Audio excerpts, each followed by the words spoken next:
क्या बोलती मेरे एनिमी की पब्लिक समझ में ना। वेल भाई लोग, इस वीडियो में हम बात करने वाले हैं काइजू नंबर 8 के स्ट्रॉन्गेस्ट पावर्स और एबिलिटीज के बारे में। अगर तुम लोग काइजू नंबर 8 एनिमे को फॉलो कर रहे होगे तो तुम्हें ये वीडियो डेफिनेटली देखना चाहिए, बिकॉज इससे तुम्हें पता चल जाएगा कि एक्चुअल में काइजू नंबर 8 एक्चुअल में कितना ज़्यादा पावरफुल है। इसके अलावा तुम्हें ये भी पता चल जाएगा उसकी पावर्स और एबिलिटीज क्या क्या है। वैसे तो तुम लोग ने इसका अभी तक तीनों ही एपिसोड देख लिया होगा, किस तरीके से एक नॉर्मल सा इंसान ट्रांसफॉर्म हो जाता है काइजू में, और लिटरली उसकी जो पावर्स है ना और जो एबिलिटी है ना वो बहुत ही ज़्यादा इनहेंस लेवल पर बढ़ जाती है। और क्या से क्या होता है तुम्हें ये जान के बहुत ही ज़्यादा मज़ा आने वाला है, तो वीडियो को एंड तक देखना। और हाँ, स्पॉइलर अलर्ट अभी से दे देता हूँ, मे भी हो सकता है कुछ इसमें मैं अननोन चीज़ें बता दूँ जो कि तुम्हें एनिमे के अंदर में दिखने के लिए मिलेंगे, बिकॉज मैं थोड़ा मांगा से भी यहाँ पर रेफरेंस उठाने वाला हूँ, क्योंकि पावर्स और एबिलिटीज़ की बात हो रही है तो मैं उसमें पूरा ही डिटेल में बात करूँगा। तो वीडियो को प्लीज़ अभी भी बोलता हूँ एंड तक देखना, और थोड़ा भी वीडियो पसंद आता रहेगा तो चैनल को सब्सक्राइब करके बेल आइकन को ऑल पे सिलेक्ट जरूर कर लेना। तो सबसे पहले हम बात कर लेते हैं कि एक्चुअल में काइजू नंबर 8 है कौन। देखो,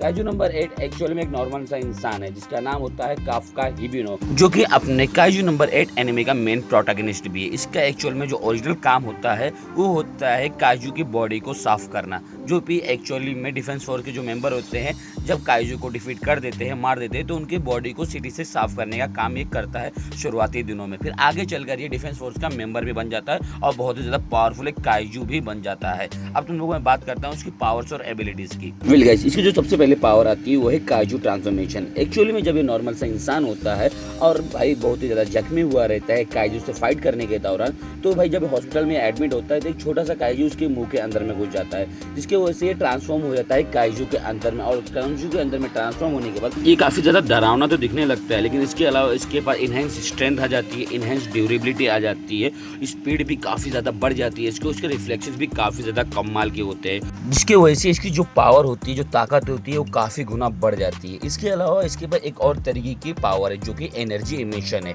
बोला जाए तो ये दूसरी नंबर की पावर है, जिसकी वजह से इसके पास ना काफ़ी ज़्यादा हाई अमाउंट में एनर्जी बीम, बोला तो एनर्जी बीम अटैक करने की कैपेबिलिटी आ जाती है। ओवरऑल बोला जाए तो ये इस तरीके की पावर है कि ये अपनी बॉडी में ना इलेक्ट्रिसिटी जनरेट कर सकता है, और ये इलेक्ट्रिसिटी जनरेट करने के बाद अपने हाथों में एक बहुत ही तगड़ा पंच बना के उस पंच का यूज़ करता है अपने अपोनेंट के ऊपर, जिससे इसका जो अपोनेंट होता है वो बीट हो जाता है। और हालांकि एक और तरीका है इसका एनर्जी बीम यूज़ करने का, जो कि है इसके माउथ के द्वारा, इसके मुंह के द्वारा, जिससे अपनी पूरी इलेक्ट्रिसिटी को भाई जनरेट करता है अपनी बॉडी से और अपनी रीढ़ की हड्डियों से, और इकट्ठा करता है अपने मुंह के पास और अपने अपोनेंट पे वो अटैक कर देता है, जिससे उसका अटैक एक्चुअल में बहुत ही ज़्यादा कामगार होता है और उसके अपोनेंट को ढेर करने के लिए काफ़ी ज़्यादा बेहतरीन भी होता है। देखो, ये तो रही नंबर दूसरे की। अब नंबर तीसरे वाले फैक्ट पर आऊँ, बोला जाए तो उसकी पावर पे आऊँ, वो इसका सेफ शिफ्टिंग। एक्चुअल में सेफ शिफ्टिंग बहुत ही ज़्यादा बेहतरीन है, क्योंकि ये अपने आप को काइजू के साथ साथ नॉर्मल इंसान में भी ट्रांसफॉर्म कर सकता है। इसके अलावा ये नॉर्मल इंसान में होने के बावजूद भी अपने किसी भी बॉडी पार्ट को काइजू में ट्रांसफॉर्म कर सकता है। तुम लोग ने सही सुना, किसी भी बॉडी पार्ट या किसी भी बॉडी पार्ट के ऑर्गन को ना भी ये भाई सेफ शिफ्टिंग कर सकता है।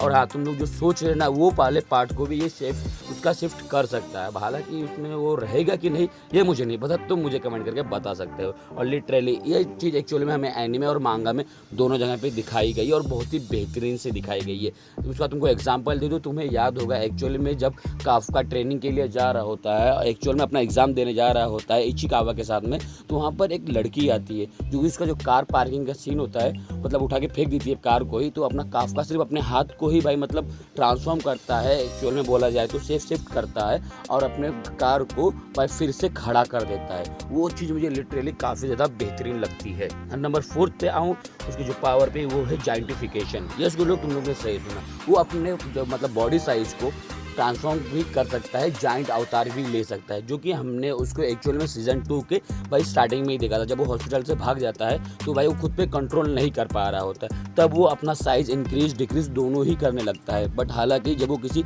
एक पक्षी को खा लेता है तो उसका जो साइज है वो नॉर्मल हो जाता है। बट बोला जाए तो अगर वो कंट्रोल कर भी लेता है या आउट ऑफ कंट्रोल भी होता है तो वो अपना साइज इंक्रीज और डिक्रीज दोनों ही कर सकता है बहुत ही बेहतरीन तरीके से। इसके अलावा 5th वाली पावर की बात करूँ, वो है रीजनरेशन की, जो कि मोस्ट ऑफ द जो काइजू होते हैं उनकी ये बस एबिलिटी होती है, लेकिन एडवांस वर्जन वाले एक्चुअल में काइजू के पास, जो कि अपने काफका के पास है, या बोला जाए काइजू नंबर 8 के पास एक्चुअली में है, जो कि काफ़ी ज़्यादा बेहतरीन है। और ये रीजनरेशन ऐसा नहीं है कि उसका हाथ मतलब कट जाएगा तो अपने बॉडी पार्ट को जोड़ ले, ऐसा नहीं। अगर उसका हाथ या पैर कट जाता है तो वहाँ से वही रिक्रिएट बोला जाए तो भाई वो रीजनरेट हो जाएगा।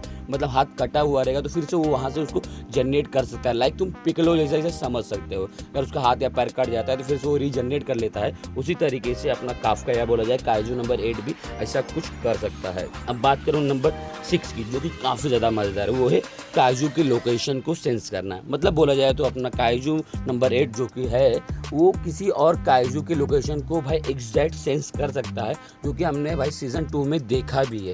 एक्चुअली में जब लोग भाग रहे होते हैं, डॉक्टर मतलब हॉस्पिटल से भाग रहे होते हैं, तब हमने ये चीज़ देखा था। वहीं पर जो अपना इचिकावा है वो बोलता है क्या हो गया, तुम रुक क्यों गए। जब अपना काफ्का भागते हुए रुक जाता है वो बोलता है मैं कुछ तो फील कर रहा हूँ, कुछ तो मुझे लग रहा है। तो इचिकावा पूछता है कि क्या तुम्हें लग रहा है कि डिफेंस फोर्स के लोग हमारे पीछे। बोलता है नहीं, कुछ तो अलग है। तभी हम देखते हैं सीन शिफ्ट होता है कि एक बहुत ही जाइंट सा जो काइजू होता है एक बच्चे पे हमला करने जा रहा होता है, लेकिन अपना काफ्का आके उससे बचा लेता है। मतलब बोला जाए तो एक्चुअल में काइजू नंबर 8 किसी भी अदर काइजू के लोकेशन को एग्जैक्ट तरीके से सेंस कर सकता है, जो कि काफ़ी ज़्यादा इनक्रेडिबल दिखाती है उसे। अब बात करूँ उसकी एबिलिटीज़ की, जो कि काफ़ी ज़्यादा कमाल की है। देखो तुमको पता है कि जो काफ्का या बोला जाए काइजू नंबर 8 है एक नॉर्मल सा इंसान ही है। उसके पास भाई एबिलिटी ये है कि काइजू को बहुत ही अच्छी तरीके से वो जानता है, क्योंकि उसने भाई 32 साल एज है उसकी और उसने कई साल तक भाई काइजू की जो बॉडी है उसको डिस्पोजल का काम किया है। हर एक बॉडी पार्ट को जानता है, उसे उसके बारे में बहुत ही अच्छी तरीके से नॉलेज है। और तुमने ये चीज़ देखा होगा जब एक्चुअली में काफ्का अपना जब एग्ज़ाम दे रहा होता है, तब वहाँ पर जो काफ्का की जो सूट होता है वो 0% पावर दिखाते हैं, तो वो अपने सूट का यूज़ नहीं कर पा रहा होता है, ना कि अपने जो गन होता है, जो हथियार होता है, उसका वेपन होता है, उसको भी यूज़ नहीं कर पाता है। तब वो वहाँ पर अपनी नॉलेज दिखाता है और दूसरों को मदद करता है कि बोलता है कि इसके पेट पे मारो, इसका पेट के पास एक्चुअली में सबसे वीक जगह है। बोला जाए तो उसके पास भाई काइजू की काफ़ी अच्छी नॉलेज है, जिसकी वजह से ये अपने विदाउट कॉम्बैट स्किल के भी योग कर सकता है। और सबसे बेहतरीन तरीका तो ये है काइजू में ट्रांसफॉर्म होने के बाद उसके बाद hand to hand combat skill तो है, इसके अलावा नॉर्मल इंसान होने के बावजूद भी काफ़ी अच्छी नॉलेज बोला जाए तो काफ़ी अच्छी hand to hand combat skill लगता है, जो कि मुझे काफ़ी ज़्यादा बेहतरीन लगती है सब। और मैंने कितना बताया शायद 6 या 7 भाई पावर्स और एबिलिटीज़ बता दिया मैंने। ओवरऑल ये रहे उसके टॉप 5 7 जो भी हो तुमने देखा होगा उसके स्ट्रॉन्गेस्ट पावर्स और एबिलिटी, जो कि काफ़ी ज़्यादा मज़ेदार है और अभी तक किसी ने भी एनिमे फैंस या बोला जाए किसी भी एनिमे यूट्यूबर ने तुम्हें बताया नहीं होगा। अगर तुम लोगों ने वीडियो यहाँ तक देख लिया तो I should be request you please channel को सब्सक्राइब करके अपने दोस्तों के साथ शेयर करना, और भी कोई अदर एनिमे कैरेक्टर की पावर्स और एबिलिटीज़ के बारे में जानना हो तो मुझे कमेंट करके उसका नाम ज़रूर बता देना। अब मिलता हूँ नेक्स्ट वीडियो में, तब तक के लिए बाय।